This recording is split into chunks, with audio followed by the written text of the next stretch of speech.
बिस्मिल्लाहिर्रहमानिर्रहीम। अस्सलाम वालेकुम नाज़रीन, मैं अहमद फवाद हूँ और आप मेरा यूट्यूब चैनल देख रहे हैं। नाज़रीन, बड़ी इंपॉर्टेंट डिटेल्स और एक्सक्लूसिव डिटेल्स के साथ आज की व्लॉग में आपकी खिदमत में हाजिर हुआ हूँ।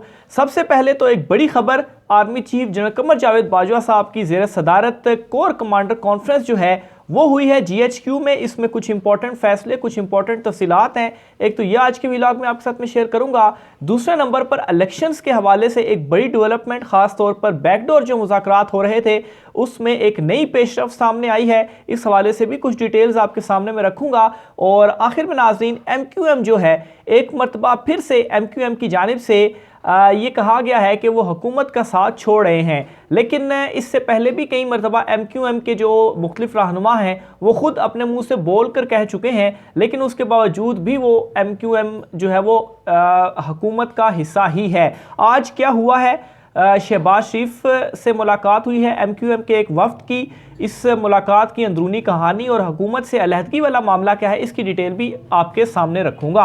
आगाज़ नाज़रीन मैं यहीं से करता हूं। तो MQM का वफ्द आज मिला है शहबाज शरीफ से, और इस वफ्द के अंदर जो MQM के कन्वीनियर हैं खालिद मकबूल सिद्दीकी, इसके अलावा फैसल सब्जवारी और वसीम अख्तर और गवर्नर सिंध कामरान टसोरी, ये सारे आज पहुंचे वज़ीर-ए-आज़म शहबाज शरीफ के पास और वहां पर इनकी मुलाकात हुई। और दूसरी साइड पर अयाज सादिक, राना सनाउल्लाह और साद रफ़ीक जो हैं वो भी मुस्लिम लीग नून की साइड से इस मुलाकात के अंदर मौजूद थे। बहरहाल तफसीलात के मुताबिक नाज़रीन, ये जो वफ्द है इस वफ्द ने एक मरतबा फिर से ये शहबाज शरीफ के पास गिले शिकवे लेकर आया कि हमसे जो मुआहदे किए गए थे अभी तक उन मुआहदों के ऊपर अमल जो है वो नहीं किया गया। अभी तक जो हमारे शहरी हैं, खैर शहरियों का तो ये नाम ही लेते हैं, वो मसाइल से अभी तक नहीं निकले। तो बहरहाल ये एक मरतबा फिर से जो शिकायत है वो शहबाज शरीफ से की गई और शहबाज शरीफ का वही रवायती जवाब इनको कि आपके जो मुतालबात है वो हम जल्द पूरा करने की कोशिश करेंगे। याद रहे नाजरीन, इससे पहले भी 2-3 मरतबा MQM की इसी तरह से मुलाकात हो चुकी है और सेम डिटेल्स जो है वो सामने आ चुकी हैं। और इस मरतबा भी MQM का ये कहना है कि अगर उनके मुतालबात या जो उनके मुआहदे एक किस्म का, जब वो हुकूमत के साथ शामिल हुए थे तो उनके साथ कुछ मुआहदे हुए थे, कुछ कमिटमेंट्स हुई थी, अगर वो पूरी नहीं की गई तो वो हुकूमत को छोड़ देंगे। बल्कि इस मरतबा एक इजाफी तौर पर इन्होंने ये कहा कि जिस तरह से पाकिस्तान तहरीक इंसाफ को इन्होंने छोड़ा था उस तरह से ये हुकूमत को भी छोड़ देंगे। लेकिन नाजरीन, ये अपनी मर्जी से इन्होंने क्या छोड़ना, जब इनको इशारा होगा तभी ये छोड़ेंगे।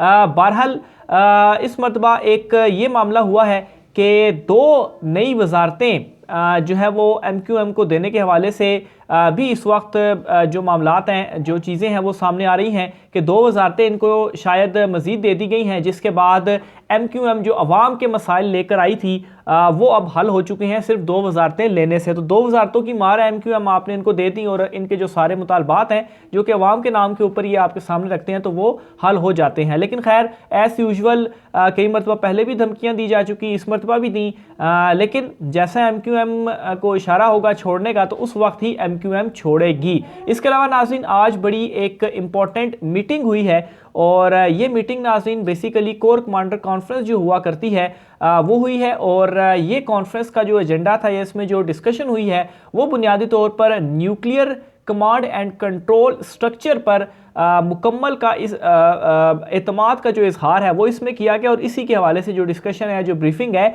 वो इसके अंदर हुई है। थोड़ा सा बैकग्राउंड अगर मैं आपको बताता चलूँ तो कुछ रोज़ कबल जो बाइडन का जो बयान था इसी हवाले से वो आपके सामने है। उसके बाद फिर हुकूमत के ऊपर भी काफ़ी ज़्यादा क्रिटिसिज्म हुआ इमरान खान साहब की जानिब से। हालांकि वो अब वज़ीर-ए-आज़म नहीं है, फिर भी उनका जो जवाब था 2 टोक उन्होंने जवाब दिया और पहले भी वो यही 2 टोक जवाब देते रहे हैं। और 6 महीने पहले जो उन्होंने पेशन गोई की थी कि आप जितना नीचे लगेंगे ये आपको उतना ही दबाते रहेंगे, वो आज सच साबित हुई है।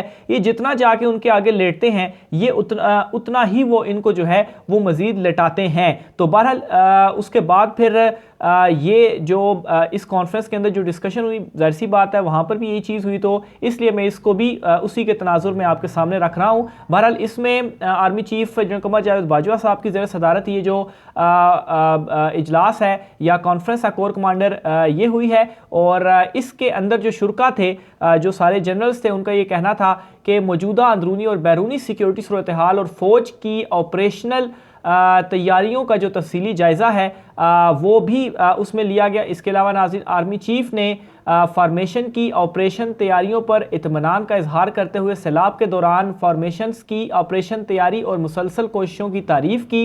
इसके अलावा आर्मी चीफ़ ने तमाम ख़तरात के ख़िलाफ़ मादरे वतन के दिफा के लिए पाक फ़ौज के अज़म का इयादा भी जो है वो किया। इसके अलावा जो इम्पोर्टेंट चीज़ इस कॉन्फ्रेंस के अंदर हुई वो ये थी कि शुरा ने पाकिस्तान के मजबूत nuclear command and control structure और मुल्क के स्ट्रेटेजिक असासों से मुतल्लिक सिक्योरिटी इंतजामात पर मुकम्मल एतमाद का इजहार करते हुए कहा कि पाकिस्तान एक जिम्मेदार जौहरी हथियार रखने वाला मुल्क है। तो बुनियादी तौर पर एक किस्म का यहाँ से भी ये पैगाम शायद मेरी मुताबिक देने की कोशिश की गई है कि जो पाकिस्तान का जो ये जौहरी हथियार, ये जो असासे हैं, स्ट्रेटेजिक असासे हैं, ये मजबूत हाथों में है और पाकिस्तान मुकम्मल जो इस हवाले से ज़िम्मेदार भी है और वो महफूज भी है। तो ये नाज़रीन इस तनाजुर में ख़ास तौर पर जो बाइडन का बयान था उसमें देखा जाए तो ये बहुत ही इंपॉर्टेंट कॉन्फ्रेंस थी और इसमें क्या डिटेल्स हुई ये मैंने आपके सामने रख दी। आखिर में नाज़रीन एक और बड़ी अहम खबर है वो मैं आपके साथ शेयर करना चाहता हूँ। एक तो ये कि 30 अक्टूबर को एक हल्का रह गया था, इलेक्शन का ऐलान हुआ है। कुरम NA 45 ज़िमनी इलेक्शन यहाँ पे होना था और इस हलके में भी इमरान खान साहब खड़े थे। जमील खान और इमरान खान साहब का यहाँ पर मुकाबला है। 16 तारीख को ये होना था बाकी ज़िमनी इलेक्शंस के मुताबिक, लेकिन खैर फिर इसको डिले किया गया और 30 अक्टूबर को जो है वो इसकी अनाउंसमेंट हुई है और ज़िमनी इलेक्शन 30 अक्टूबर को एक मरतबा से फिर से होने जा रहा है और इमरान खान साहब ही इस हलके में लड़ रहे हैं क्योंकि इमरान खान साहब ओवरऑल टोटल जो है वो 9 हलके थे जिसमें वो खड़े हुए थे। फिर एक में शाह महमूद कुरैशी की बेटी हो गई। तो अभी जो इलेक्शन हुए हैं वो 8 कौमी असेंबली के हुए हैं, तो 7 में इमरान खान और 1 में शाह महमूद कुरैशी की साहबजादी, तो एक हलका बच गया था। तो वो हलका ये वाला है, ये अब 30 अक्टूबर को जो इलेक्शन है वो इसमें ज़िमनी होना है। बहरहाल 30 तारीख 31 तारीख से पहले पहले इमरान खान साहब लॉन्ग मार्च की भी कॉल देंगे। उन्होंने खुद इस बात की कन्फर्मेशन की है कि अक्टूबर के महीने में ही हर सूरत वो लॉन्ग मार्च करेंगे। 31 का महीना है, 31 अक्टूबर से पहले पहले लॉन्ग मार्च हो जाएगा। 18 से 20 तारीख इंपॉर्टेंट जो है वो कही जा रही थी और इस हवाले से इमरान खान साहब ने अगेन एक प्रेस कॉन्फ्रेंस करते हुए ये एक वार्निंग दी, बल्कि एक और मौका दिया कि आप अभी भी सोच लें चीज़ों को, क्योंकि अगर लॉन्ग मार्च हो गया तो फिर अवाम को जो है वो वापस भेजना आलमोस्ट नामुमकिन हो जाएगा क्योंकि अवाम की ताकत को कोई नहीं रोक सकता। फिर इसके अलावा नाज़रीन एक और अंदर की खबर भी मैं आपके साथ शेयर करता चलूँ। मार्च के हवाले से जो एक बैकडोर चीज़ें भी चल रही थी, तो इमरान खान साहब को मार्च में इलेक्शंस का तो कहा गया है, लेकिन नाज़रीन उसके बावजूद भी इमरान खान साहब अभी लॉन्ग मार्च कर रहे हैं। अच्छा, इसके ऊपर क्वेश्चन ये किए जा रहे हैं कि अगर इमरान खान साहब को इलेक्शन का कह दिया गया है और मार्च में इलेक्शन होने जा रहे हैं तो फिर इमरान खान साहब क्यों लॉन्ग मार्च कर रहे हैं। एक तो नाज़रीन इसकी वजह जो मैं आपके सामने रखूंगा वो ये कि अगर मार्च में इलेक्शन करवाने के हवाले से वाकई कमिटमेंट कर ली गई है तो इसकी अनाउंसमेंट क्यों नहीं की जा रही। इमरान खान साहब तो यही कह रहे हैं कि अनाउंसमेंट कर दी जाए, असेंबलियां तहलील करें, निगरान सेटअप जो है वो बनाया जाए। फिर अगर मार्च में इलेक्शंस होने हैं तो उसके लिए जाहिर सी बात है 3 महीने पहले ही आपने निगरान सेटअप बनाना है और इसका मतलब ये हुआ कि दिसंबर तक आपने निगरान सेटअप को फाइनल करना है, तो नेक्स्ट नवंबर और फिर उसके बाद दिसंबर।